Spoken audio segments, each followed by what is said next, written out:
இன்றைக்கு ஆண்டவர் வாக்கு கொடுக்கிறார், நான் உனக்கு ஒரு இடத்தை உண்டாக்குவேன். உங்களுக்கென்று ஒரு இடத்தை உண்டாக்குகிற கர்த்தர், ஒரு நல்ல இடத்தை உண்டாக்குகிற கர்த்தர். ஃபர்ஸ்ட் ஒரு இடம், அதற்கு பிறகு ஆண்டவர் இடங்களை உங்களுக்கு உண்டாக்குறதற்கு கர்த்தர் வல்லவராய் இருக்கிறார். ஆமென். ஒரு சமாதானமான ஒரு சூழ்நிலையை கர்த்தர் உங்களுக்கு தர வல்லவராய் இருக்கிறார். உங்களை ஆண்டவர் ஒரு அட்ரஸ் சொல்லுகிற அளவிற்கு கர்த்தர் சீக்கிரமாய் மாற்ற போகிறார். கைகளை எல்லாரும் உயர்த்தி, ஒருவேளை நீங்க பிரிஞ்சு கிடக்கலாம், சிதறப்பட்டு கிடக்கலாம். அம்மா ஒரு பக்கத்துல இருக்காங்க, பிள்ளைங்க ஒரு பக்கத்துல இருக்காங்க, அப்பா ஒரு பக்கத்துல இருக்கிறாரு. ஆனா கர்த்தர் உங்களுக்கும் எனக்கும் ஒரு நல்ல ஒற்றுமையை கர்த்தர் தருவாராக. ஆமென். முழு பலத்தோடு ஏசப்பா சமூகத்தில், அப்பா ஸ்தோத்திரம் ஸ்தோத்திரம் ஸ்தோத்திரம், இந்த வார்த்தை அப்படியே நிறைவேறுவதாக சொல்லுங்க. ஆண்டவரே, ஒரு சமாதானமான ஒரு இடம், ஆண்டவரே நாங்கள் சுகமாய் குடியிருப்பதற்கு ஆண்டவர் அப்படிப்பட்ட ஒரு காரியத்தை நீர் ஏற்படுத்துகிறதற்காக உமக்கு ஸ்தோத்திரம்.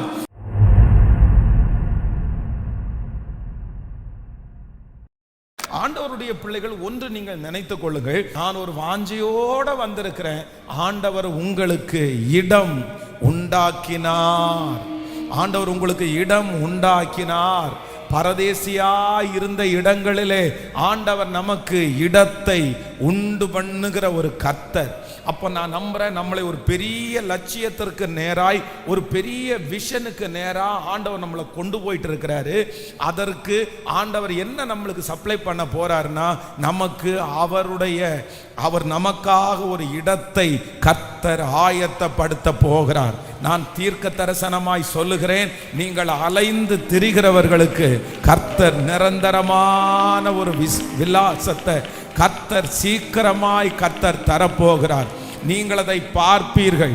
உங்களுடைய பிள்ளைகளுடைய வாழ்க்கையிலே கண்டிப்பாக நீங்கள் அதை பார்க்க போகிறீர்கள். கர்த்தர் உங்களுக்கான ஒரு இடத்தை கர்த்தர் ஆயத்தப்படுத்துவாராக. ஆமென்.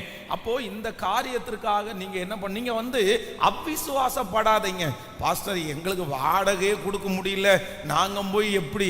நான் நம்புறேன், நம்ம எதையுமே வச்சிட்டு பேசுற ஆட்கள் கிடையாது. நம்ம பை ஃபெய்த் தான். கர்த்தர் எனக்காக யாவையும் செய்து முடிப்பார். நீ விசுவாசித்தால் தேவனுடைய மகிமையை காண்பாய். அதனால நீங்க ஜெபம் பண்ணுங்க. ஆண்டவர் அதற்கான காரியங்களை கர்த்தரே கொண்டு வருவதற்கு ஆண்டவர் வல்லவரா இருக்கிறார். பாருங்க, நான் உங்களுக்கு சொல்றேன், ஆண்டவருடைய பிள்ளைகளே, இந்த திருச்சபை 2005 வருடம் ஆரம்பிச்சிருச்சு. கிட்டத்தட்ட 20 வருஷம் ஆகிறது. ஆனா இந்த 20 வருஷத்துல இப்ப மட்டும் கிடையாது இந்த மாதிரி மினிஸ்ட்ரி. இப்பதான் ஒரு 100 நாள் ஜெபம் வைக்கிறோம் அப்படின்னு கிடையாது. எனக்கு தெரிந்து இந்த திருச்சபையை ஆரம்பிச்சதுல இருந்தே மீட்டிங்க்கு அளவே இருக்காது. நம்ம நடத்திட்டே இருப்போம்.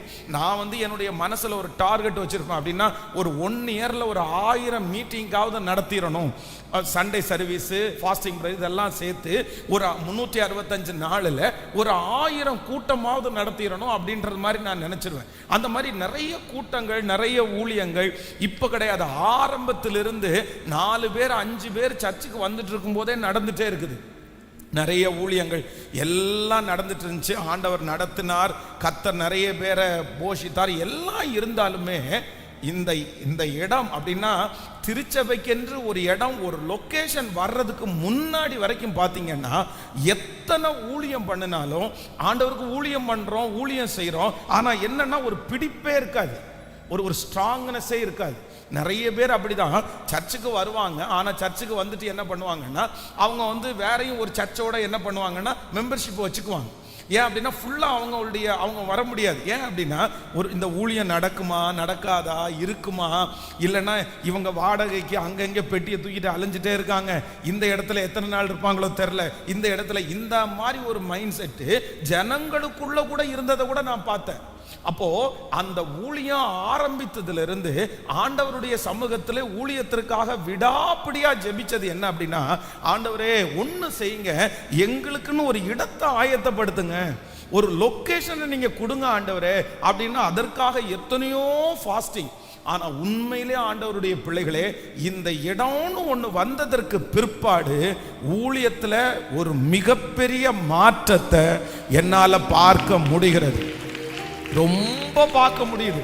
ரொம்ப ஆச்சரியமா இருக்குது. அப்படின்னா இப்போ ஒரு பெரிய நம்பிக்கை வந்திருக்குது. அப்படின்னா என்னன்னா, ஜனங்கள் ஒரு 1000 பேர் வந்தா கூட நம்ம உட்கார வைக்கிறதுக்கு நமக்கு ஒரு இடம் தந்துட்டாரு. இனி நம்ம பெட்டியை தூக்கிட்டு அலைய வேண்டாம். இனி நடக்காது, இல்லைன்னா இந்த இடத்துல நடக்கும், இந்த இடத்துல நடக்கும் அப்படின்னு மாத்திட்டே இருக்க வேண்டாம் அப்படின்ற ஒரு அந்த விதத்துல ஆண்டவர் ஒரு பெரிய சமாதானத்தை ஆண்டவர் தந்துட்டாரு.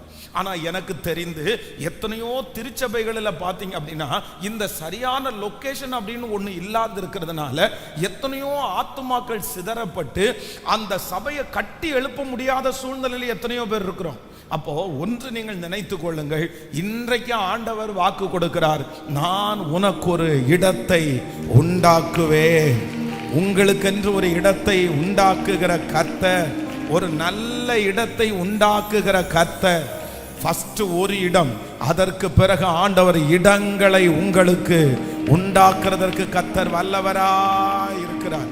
ஆமென். ஒரு சமாதானமான ஒரு சூழ்நிலையை கர்த்தர் உங்களுக்கு தர வல்லவராய் இருக்கிறார். உங்களை ஆண்டவர் ஒரு அட்ரஸ் சொல்லுகிற அளவிற்கு கர்த்தர் சீக்கிரமாய் மாற்ற போகிறார். கைகளை எல்லாரும் உயர்த்தி, ஒருவேளை நீங்க பிரிஞ்சு கிடக்கலாம், சிதறப்பட்டு கிடக்கலாம். அம்மா ஒரு பக்கத்துல இருக்காங்க, பிள்ளைங்க ஒரு பக்கத்துல இருக்காங்க, அப்பா ஒரு பக்கத்துல இருக்கிறாரு. ஆனா கர்த்தர் உங்களுக்கும் எனக்கும் ஒரு நல்ல ஒற்றுமையை கர்த்தர் தருவாராக. ஆமென். முழு பலத்தோடு ஏசப்பா சமூகத்தில், அப்பா ஸ்தோத்திரம் ஸ்தோத்திரம் ஸ்தோத்திரம், இந்த வார்த்தை அப்படியே நிறைவேறுவதாக சொல்லுங்க. ஆண்டவரே, ஒரு சமாதானமான ஒரு இடம் ஆண்டவரே, நாங்கள் சுகமாய் குடியிருப்பதற்கு ஆண்டவர் அப்படிப்பட்ட ஒரு காரியத்தை நீர் ஏற்படுத்துகிறதற்காக உமக்கு ஸ்தோத்திரம் ஸ்தோத்திரம் ஸ்தோத்திரம். முழு பலத்தோடு, இது உங்களால மட்டும்தான் முடியும், இது உங்க கரத்தினால மட்டும்தான் ஆகும். ஐயா, அந்த இடத்தை இப்போ எங்க பிள்ளைக்கு பிளஸ் பண்ணி தாங்க ராஜா. நான் உன்னை உறுதியான ஒரு இடத்துல நான் உன்னை வைப்பேன்னு நீங்க சொன்னீங்க இல்லப்பா, அங்கிருந்து யாரும் உன்னை பறிக்க முடியாது, அங்கிருந்து யாரும் உன்னை பிடுங்க முடியாது. அந்த இடத்துல நான் உன்னை நடுவேன், அந்த இடத்துல நான் உனக்கு நீர் பாய்ச்சுவேன், அந்த இடத்துல நீ கனி கொடுப்பாய், அந்த இடத்துல நீ ஆண்டவரே படருவாய் என்று வாக்கு கொடுத்த தெய்வம் இப்போ இந்த சத்தத்தை கேட்கிற ஒவ்வொரு பிள்ளைகளுக்கும் எத்தனை பேர் வாஞ்சிக்கிறார்களோ அவர்கள் அத்தனை பேருக்கும் இப்பொழுது ஒரு நன்மை இயேசுவின் நாமத்தில் உண்டாவதாக. ஹல்லேலூயா. அதை என் கர்த்தர் செய்கிறதற்கு ஆமென் வல்லவர். ஹல்லேலூயா. தயவு கூர்ந்து உங்களை அன்பாய் கேட்கிறேன், தயவு செய்து இந்த சத்தத்தை கேட்கிற நீங்க யாருமே அப்படி இருந்துராதீங்க, அப்படி யாருமே இருந்துராதீங்க. நீங்க கண்டிப்பா உங்க பிள்ளைகளுக்காகவும் உங்களுக்காக ஜெபிக்கணும். எதுக்கு ஜெபிக்கணும் அப்படின்னா, ஃபர்ஸ்ட் ஆண்டவர் ஒரு உறுதியான ஒரு இடத்துல நீங்க நட்டாதான் நீங்க அதுல இருந்து வளர முடியும். நீங்க வளர்ந்தாதான் நீங்க கனி கொடுக்கிறவர்களாய் மாற முடியும். பிசினஸ் பண்றீங்களா, ஆண்டவர் உங்களுடைய ஆசீர்வதிக்கட்டும். ஆனா நான் என்ன நம்புறேன்னா, உங்களுக்குன்னு மாறாத ஒரு லொகேஷனை கர்த்தர் தருவதற்கு கர்த்தர் வல்லவராய் இருக்கிறார். அதனால இந்த வார்த்தையை நீங்க கிளைம் பண்ணி நீங்க ஜெபம் பண்ணுங்க. ஏசப்பா, இது என்னுடையதுதான், என்னுடையதுதான். நான் எனக்கு தெரியும், நான் பரலோகத்துல எனக்காக நீங்க ஆயத்தப்படுத்தி வச்சிருக்கிறீங்க, எனக்கு அங்க இருக்குன்னு எனக்கு தெரியும். ஆனா இந்த பூலோகத்துல இருக்கிற நாள் வரைக்கும் நான் நிலைவரமா இருப்பதற்கு ஆமென். யோபு சொல்லும் போது ரொம்ப அழகா சொல்றாரு, கர்த்தருடைய ரகசிய செயல் என் கூடாரத்தின் மேல் இருக்கிறது, கூடாரத்தின் மேல். அப்போ அவருக்குன்னா ஆண்டவர் ஒரு வீட்டை கொடுத்து, அந்த வீட்டிலேன்னு ஒரு ஜெப அறையை கொடுத்து, அந்த இடத்துல ஆண்டவர் வந்து பேசுறாரு பாருங்க. நம்ம எந்த இடத்துல இருந்தாலும் ஆண்டவர் நம்மோட பேசுவாரு. ஆனா நமக்கென்று ஒரு இடத்தை ஆயத்தப்படுத்தி நம்மை ஆசீர்வதிக்கிற ஒரு தேவனைத்தான் நாம் ஆராதிக்கிறோம். நான் தீர்க்க தரிசனமா சொல்றேன், இது நிறைய பேருக்கு நடக்கும், இது சீக்கிரமாய் நடக்க போகிறது. கர்த்தர் உங்களுக்கென்று ஒரு இடத்தை கர்த்தர் ஆயத்தப்படுத்த போகிறார். நல்ல கரங்களை தட்டி, நல்ல கரங்களை தட்டி முழு பலத்தோடு ஆண்டவர் உங்களுக்கென்று ஒரு இடத்தை, ஆமென், கர்த்தர் ஒரு நிரந்தரமான ஒரு இடத்தை கர்த்தர் ஆயத்தப்படுத்த போகிறார். நீங்கள் பலுகும்படி ஒரு இடத்தை கர்த்தர் ஆயத்தப்படுத்த போகிறார். நீங்கள் பெருகும்படி ஒரு இடத்தை கர்த்தர் ஆயத்தப்படுத்த போகிறார். ஹல்லேலூயா, ஆமென். நம்மை ஒவ்வொன்றாய் கவனிக்கிற ஒரு தேவன், ரொம்ப கவனிக்கிற ஒரு தேவன். வேதத்துல நம்ம வாசிக்கும் போது நெகேமியாவை குறித்து வேதம் சொல்லுகிறது. அந்த ராஜா என்ன சொல்றாரு அப்படின்னு சொன்னா, அந்த நெகேமியாவை பார்த்து சொல்றாரு, இன்று உன் முகம் துக்கமாய், உன்னுடைய முகம் துக்கமாய் இருப்பது என்ன அப்படின்னு கேட்கிறாரு. அப்படின்னா அந்த கூட வேலை பார்க்கிற அந்த மனுஷனுடைய முகம் மாறி இருக்கிறத கூட என்ன பண்றாருன்னா ஒரு ராஜா கண்டுபிடிக்கிறாரு. அப்படின்னா அந்த மனுஷனை பரலோக ராஜாவுக்கு ஒப்புமையாய் சொல்லப்பட்டிருக்கிறது. நாம் ஆராதிக்கிற ஆண்டவர் நம்முடைய முகம் மாறுறத கூட ஆண்டவர் என்ன பண்றாருன்னா கர்த்தர் கவனிக்கிறார். ஆமென். காயினை பார்த்து சொல்றாரு, உன் முகநாடி ஏன் வேறுபட்டு இருக்கிறது. அப்ப நம்ம முகத்தை மாறுறத கூட கர்த்தர் கவனிக்கிறார். அடுத்ததாக நெகேமியாவில் வாசிக்கும் போது அவரை பார்த்து கேட்கிறாரு, சரி உன்னுடைய பிரயாணம் எத்தனை நாள் ஆகும், எத்தனை நாள் ஆகும். மூன்றாவது அந்த ராஜா கேட்கிறாரு, நீ எப்பொழுது திரும்ப வருவாய். பாருங்க எவ்வளவு அன்பான ஆண்டவர் நமக்கு இருக்கிறார். நான் நம்புறேன் கர்த்தர் நம்முடைய முகம் துக்கமா இருக்கிறதை காண்கிறார்.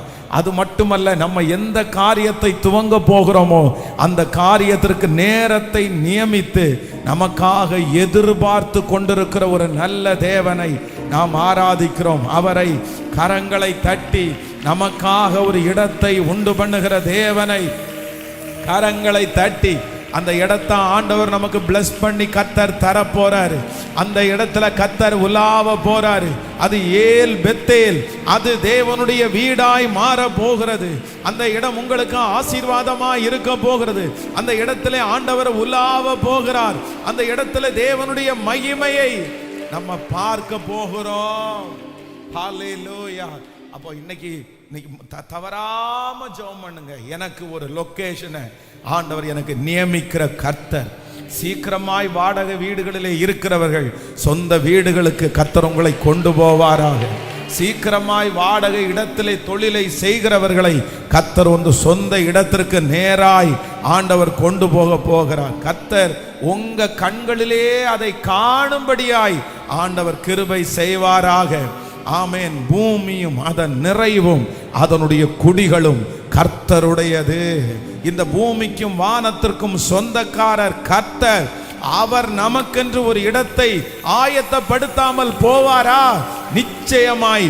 ஆமென். உங்கள் கண்கள் காணும் ஒரு இடத்தை கிருபையாய் ஆயத்தம் பண்ணுகிறவர். ஹல்லேலூயா. ஆமென், ஆமென். ரொம்ப அழகா பாடுறாரு பாருங்களேன். நான் நிறுத்தின இந்த கல் தேவனுடைய வீடு ஆகும். ஆண்டவர் ஒரு இடத்துல பேசுறாரு யாக்கோபோட. அப்ப சொல்றாரு, இல்ல நான் திரும்பி என்ன உயிரோட நீங்க கொண்டு வந்தீங்கன்னா இந்த இடத்துல உமக்கென்று ஒரு ஆலயத்தை, இந்த இடத்துல உமக்கென்று ஒரு காரியத்தை, அதே போல ஆண்டவர் அவனை திரும்பி வர பண்ணினார். உங்களையும் அப்படித்தான். நீங்கள் கால் மிதிக்கிற தேசத்தை கர்த்தர் உங்களுக்கு தருவார். ஏல் பெத்தேல், அது வானத்தின் வாசல். மேற்கு, கிழக்கு, வடக்கு, தெற்கு நம்மளை கர்த்தர் பரம்ப செய்கிறதற்கு கர்த்தர் வல்லவர். இன்றைக்கு இருக்கிற நிலைமையை பார்க்க வேண்டாம். இன்றைக்கு இருக்கிற சூழ்நிலையை பார்க்க வேண்டாம். இன்றைக்கு நீங்கள் வாடகையை கட்ட முடியல, ஆனா ஒரு நாள் சீக்கிரமாய் வரப்போகிறது. கர்த்தர் நிரந்தரமான ஒரு லொகேஷனை நமக்காக கர்த்தர் நிச்சயமாய் தருவார். நம்மை நிலைப்படுத்துகிற ஆவியானவர். ஹல்லேலூயா. நாம் பரதேசியாய் தங்குற இடத்திலே நம்மை நிலைப்படுத்துகிற கர்த்தர். நீங்க வெளி ஊர்ல இருந்து விட்டு இன்னொரு ஊருக்கு போயிருக்கலாம். அந்த ஊர்ல உங்க தலையை நிமிர பண்ணுவதற்கு எப்படி இஸ்ரவேல் ஜனங்களுக்கு கோசேன் என்கிற ஒரு நாடு சொந்த நாடை போல ஆனதோ, அதே போல கர்த்தருடைய பிள்ளைகளே, நீங்கள் கானான் என்கிற பரலோக ராஜ்யம் போய் சேருகிற வரைக்கும் உங்களுக்கு டிஸ்டர்பே இல்லாத, கல் மழை வராத, எகிப்தியருக்கு வரப்பண்ணின எந்த பிரச்சனையும் உங்களுக்கு வராத ஒரு கோசேன் நாட்டு நாட்டை ஆண்டவர் நமக்கு தருவேன் என்று கர்த்தர் வாக்கு கொடுக்கிறார். கரங்களை தட்டி அப்பாவை பார்த்து நன்றி ஆண்டவரே நன்றி. பூமியின் வம்சங்கள் உனக்குள் சந்ததிக்குள் ஆசீர்வதிக்கப்படும். ஆசீர்வாத வாய்க்காலாக என்னை மாற்றினீரே. பூமியின் வம்சங்கள் உனக்குள் சந்ததிக்குள் ஆசீர்வதிக்கப்படும். ஆசீர்வாத வாய்க்காலாக என்னை மாற்றினீரே. சொன்னதை செய்யும் மழவும் என்னை கைவிடவே மாட்டி. பாடுவோம்.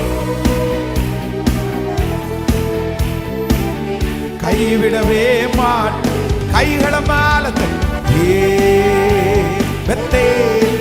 விசுவாசத்தோடு அறிக்கை செய்து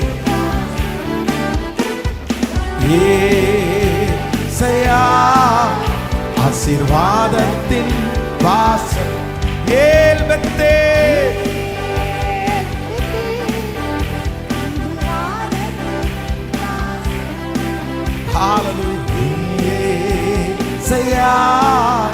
ஆசீர்வாதத்தின் வாசல் செல்லும் இடமெல்லாம் என்னோடு இருந்து என்னை கனப்படுத்துவே. தகப்பன் தேசத்திற்கு திரும்பும் வரையில் என்னை காப்பாற்றுவே. பாடுவோம். செல்லும் இடமெல்லாம் என்னோடு இருந்து தகப்பன் தேசத்திற்கு திரும்பும் வரையில் என்னை காப்பாற்றுவே. சொன்னதை செய்யும் அழவும் என்னை கைவிடவே மாட்டி. சொன்னதை செய்யும் அழவும் என்னை கைவிடவே. கைகள மேல தட்டி பாடும். பெத்தே இது வானத்தின் வாசல். ஏசையா ஆசீர்வாதத்தின் சொல்லுவோம். ஏன் பெத்தே பாட பாட தேவ மகிமை. ஏசையா ஆசீர்வாதத்தின் வாசல். தலை சாய்க்கும் கல் நீரையா மூளை கல் நீரையா.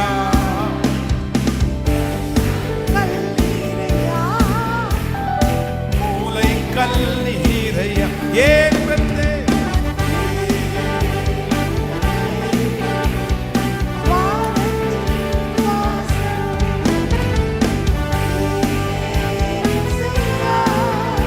ஆசீர்வாதத்தின் வாசல்.